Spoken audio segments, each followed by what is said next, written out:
Thank you, Chairman. Welcome. It's my everyone. Good afternoon. I'm Zhen from the third affiliated hospital from Sun Yat-sen University in Guangzhou.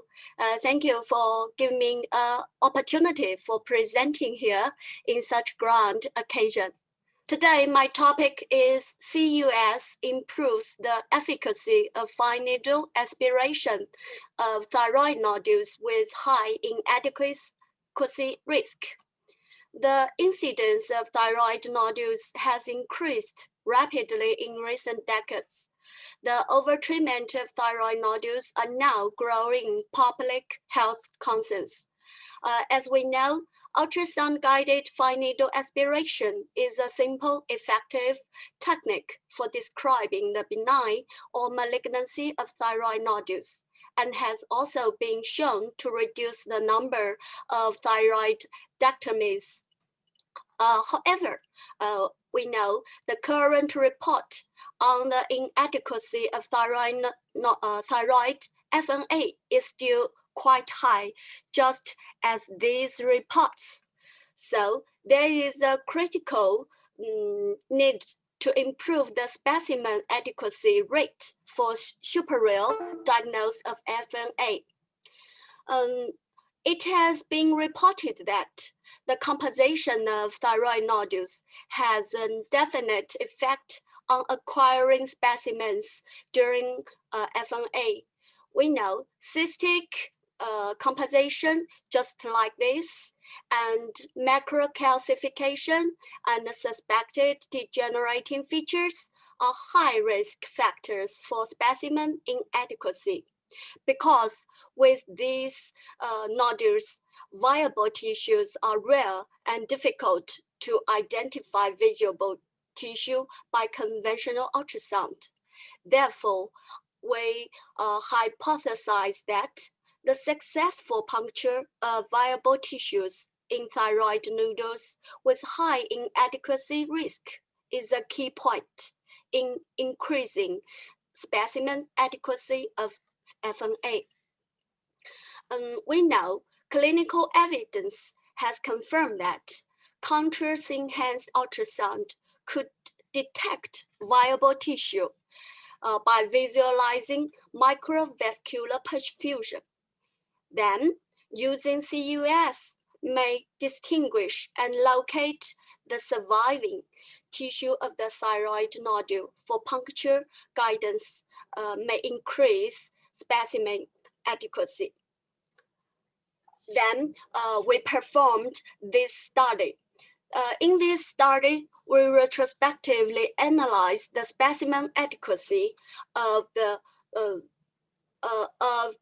CEUS guided FNA and ultrasound guided FNA of thyroid nodules with high inadequacy risk. In this study, we at last 115 nodules were included. These patients performed FNA under CEUS guidance, just like these pictures. And these patients under FNA with ultrasound guided, this is the needle tip.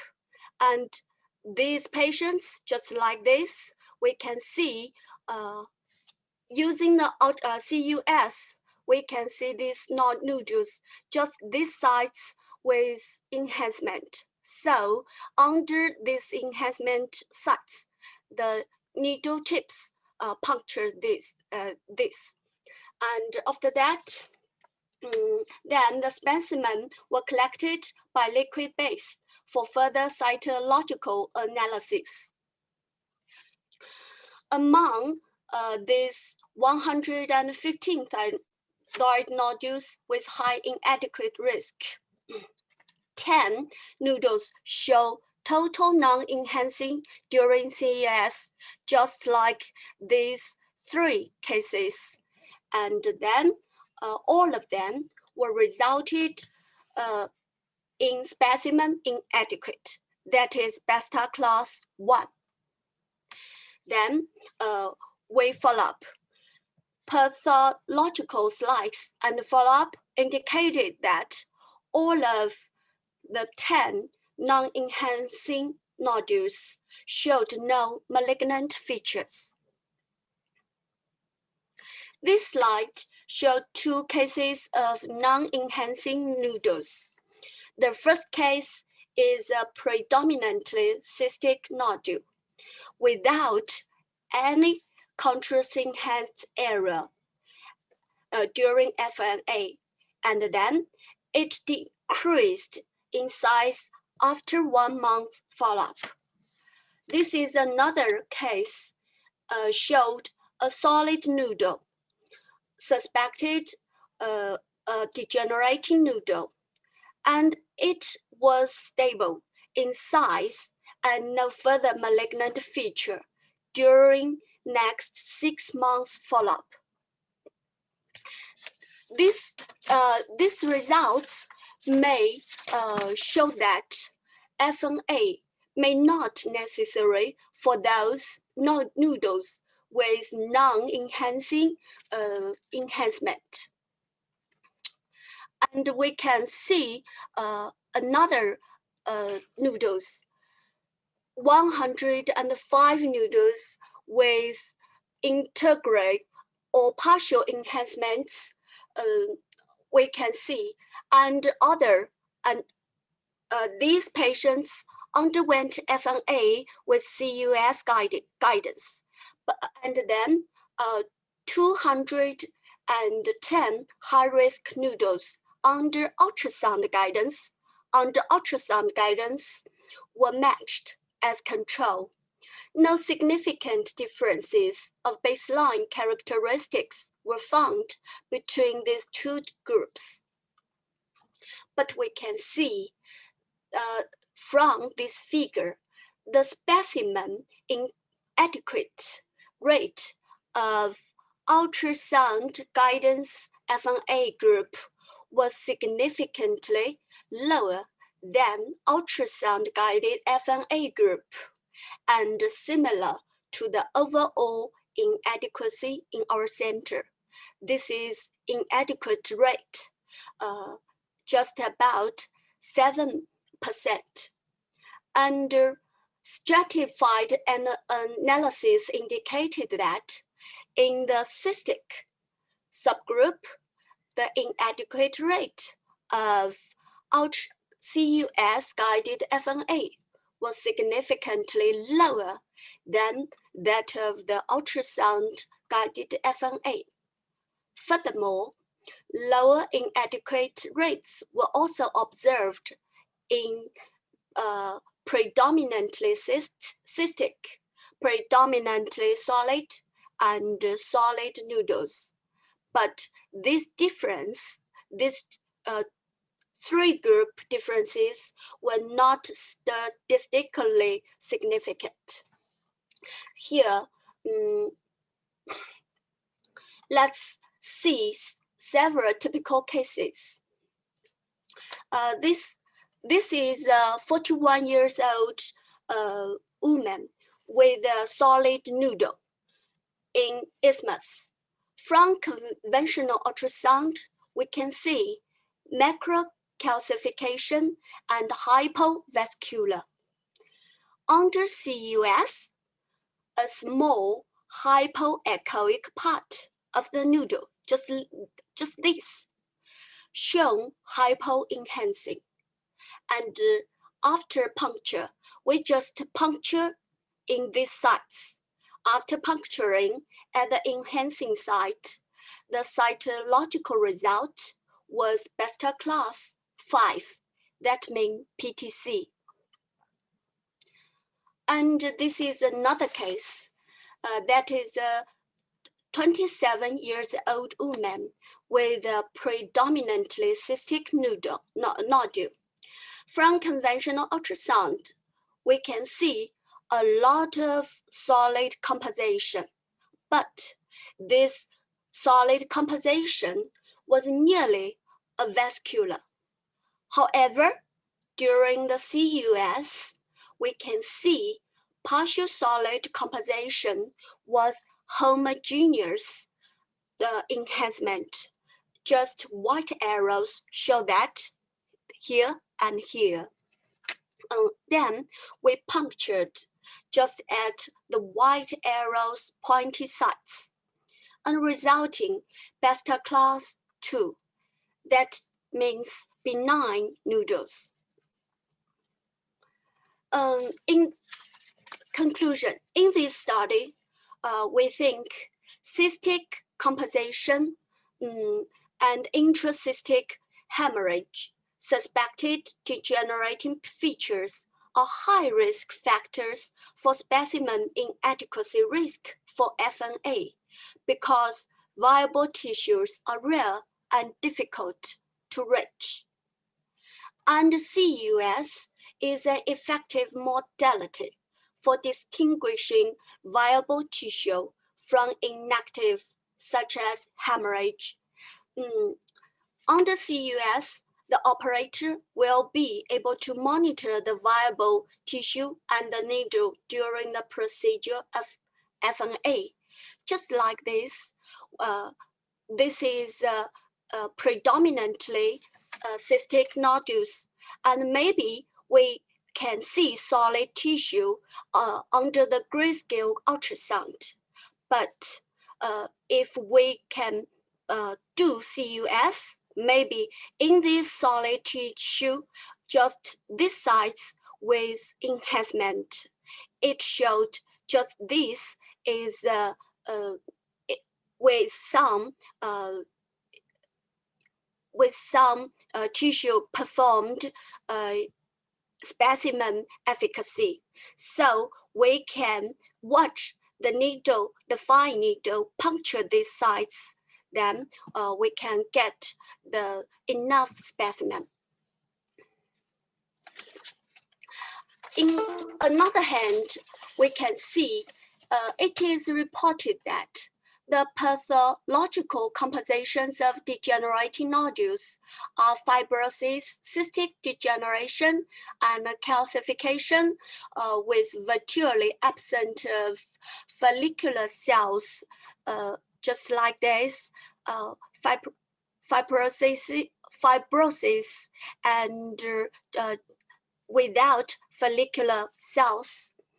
And that's why the specimen inadequate rate is very high in the suspected degenerating nodules. Fortunately, CEUS is a powerful tool for distinguishing viable tissue. Just like this is a solid nodule under the conventional ultrasound, but we can conclude that where we can get the follicular cells, but under the CEUS, we can see all nodules showed no enhancement. That means maybe no viable areas, and that means puncture may be the inadequacy specimen. So with the aid of CEUS during FNA, more degenerating nodules will be confirmed, will be avoiding unnecessary FNA. So from this study, we can see CEUS can improve the specimen adequacy of FNA in nodules with high inadequacy risk in 2 ways. For non-enhancement nodules, CEUS may avoid unnecessary FNA. And for those integral or partial enhancing nodules, CEUS may provide sensitivity detecting, accurately locating, and precisely guiding of the viable tissue for effective specimen acquisition. In conclusion, CEUS improved the efficacy of FNA, and we can recommend it for FNA of thyroid nodules with high risk of inadequacy. But from our opinion, CEUS may not be recommended for all of thyroid nodules. This is our thyroid team. Thanks everyone. Thanks everyone. Yeah, thank you very much for sharing your outstanding research with us. In case you have any questions, please post them in the chat. And we got already one question, which is in regard to the potential side effects of contrast material, of the one you used in that study. And if there are any, how do you manage them? We use the Sonoview as a contrast agent, and almost 3 milliliter everyone. Mm-hmm. Yeah, and almost one patient need once CEUS. It's enough. Okay, and did you ever experience any side effects, any adverse events? Yes, but not in thyroid nodules.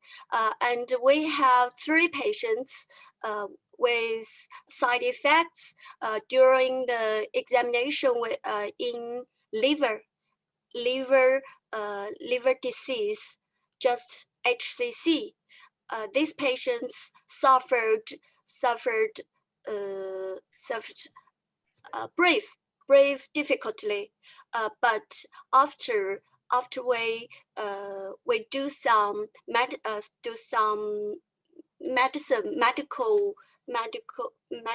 and performance, they come back. They are okay. Yeah, but in general, the adverse events are extremely rare with that kind of contrast. Yeah, very rare. Yeah. There's one more question from the audience on the management of the thyroid nodules. Which thyroid nodules do you investigate using contrast-enhanced ultrasound? Do you use that on a routine basis or just for a particular type of nodules? Yeah, no.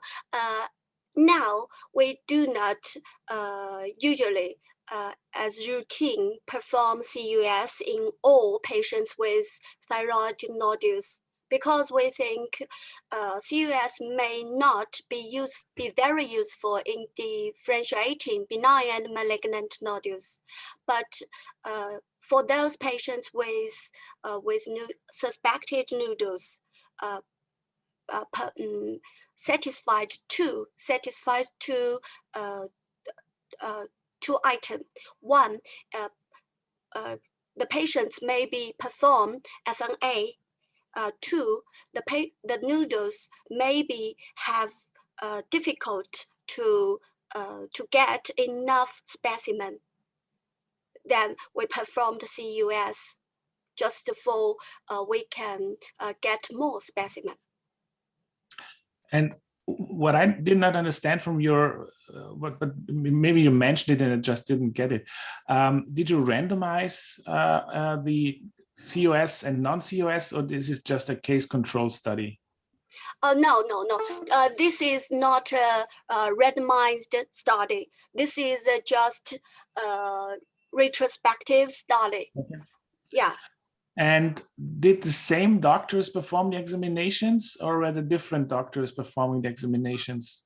The same. The same. Okay. Yeah. Okay, I don't see any more questions from the audience. So last question from my side in regard to the subclassification. You mentioned that non-enhancing nodules are most likely benign, so you do not biopsy. And in the enhancing ones, these are the ones you will biopsy. So where do you see that method going? Do you expect to see in the future that we are able to further subclassify enhancing nodules to say, okay, although this nodule is enhancing, still we don't need a biopsy. So to discriminate benign from malignant nodules. Yeah, yes. in fact, in this study, for the studies without enhancement, we just hypothesize these nodules may be benign, but but it was not confirmed because just 10 nodules, because just 5 nodules performed surgery, and the surgery surgery showed these 5 nodules were benign, but the other 5 nodules just follow up. Okay. Yeah, just follow up from 6 months to 2 years. Okay, thank you very much. There's a last question on FSUMP in regard to outreach programs for low-income countries. This is the Africa is its own federation. So the European Federation focuses on Europe, but we are part of the World Federation, and the World Federation has several programs, educational programs for the whole world. But for FSUMP also we have individual memberships which allow you to access this great wealth of information and webinars we are hosting on our website. So that's what I wanted to mention here. So thanks again, Dr. Ren. It was a great lecture and very interesting results. And I hope to see more of your research in the future. Thank you, everyone.